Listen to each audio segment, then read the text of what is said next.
Good morning, everybody. And what a good morning it is. It's time for episode 20 of Lowry at Home. Time has just been flying by. We're glad you've been here to enjoy it with us. This is the end of Wilderness Skills Week. Hey there, buddy. This is the end of Wilderness Skills Week. And today we don't have a what I heard from the bird nerd with Josh. He's taking the week off, but he'll be back next week. We do have our questions and answers since it is Friday. And so we're going to start things off with the question we got earlier in the week. Mr. Brett got a question about flint and steel. So go ahead, take it away, Brett. Hey, there's Mr. Brett.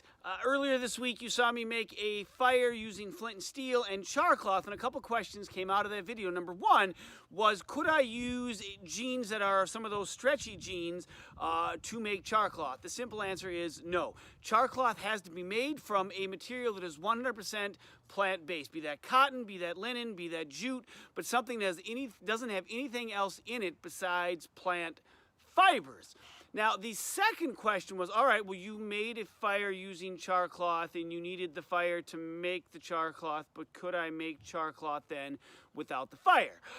No, you can't. And not that I needed the char cloth to make the fire. Char cloth just holds on to that spark, holds on to that heat longer, gives you more time to work and to get that fire going. However, I could have started a fire using that friction, that flint and steel method, without char cloth. Let me demonstrate. All right, so first things first, I need to create a tinder ball. I start with a small piece of rope and I begin pulling it apart into smaller fragments and those smaller fragments into smaller fibers to create my tinder ball. All right, I'm gonna speed this up. At the end, you'll see that I have a nice fluffy tinder ball within which I will strike my sparks into.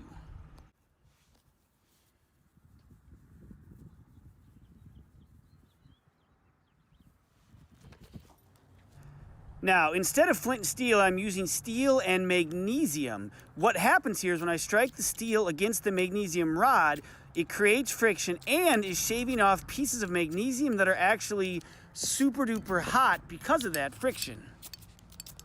All right, so now I've repositioned my tinder ball and I'm beginning to strike sparks into it. Of course, the hope is that one of these sparks is actually hot enough to get this going so I can start an actual fire. I mean, you can see these sparks are coming off in showers. These are actually small slivers of magnesium that are flying off super hot because of the friction into my dry tinder, and voila, we have fire. Thank you, Brett. Now, I also got a question about making the survival bracelets. So let's go ahead and see what that question was. Hey everybody, we had a question yesterday about our paracord bracelets. One of our viewers wanted to know, well, can I make them out of something else? I don't have paracord sitting around. You can order a paracord online. Now you have to wait for it to come. If you don't have it, then yes, you absolutely can use other kinds of cord to make this. Now, the thing about paracord that makes it nice is that it's really strong if you needed to actually use it in a survival situation and unfurl this. Most people never do though, but also it ends up being a really nice size for your wrist. A thicker cord is going to make a much wider, chunkier bracelet, and a thinner cord would make a much thinner one. Experiment with what you have at home. Try it out. It's either going to work or it's not. People have been using this knot to make stuff for a long time. Right now, paracord bracelets are popular. Before that, macrame was popular. I got some right behind me. Let's take a look.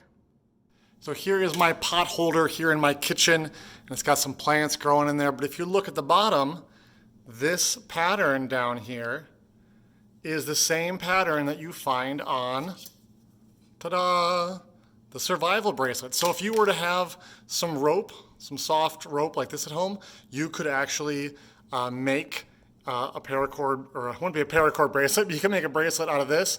Incidentally, up here, this spiraling knot like this is what you get when you don't switch which side you're working with. So if you say always put the right side on top instead of switching from left, right like I showed you yesterday, then you get this spiraling pattern. So people have been using different kinds of ropes to make decorative stuff for a long time. It just so happens that now we're using it to make survival bracelets instead of macrame pot holders. But you know, yeah, any kind of rope. Experiment, try it out and see if you can make this. Even if you don't end up making a bracelet, maybe you can make something neat like this. Thank you, everybody, for tuning in this week. You know, it is warming up so much. It's only about 5 degrees warmer this morning than yesterday, but boy, does it feel different. Behind me, it's all green, and this was all covered with snow. Just yesterday, looks like a little bit holding on to the leaves, but it'll be gone by the end of the day. So I hope you enjoy the beautiful weekend we're about to have, and have a good Friday. And we will see you all next week on Lowry at Home. Bye-bye, everybody. Say bye, Banksy.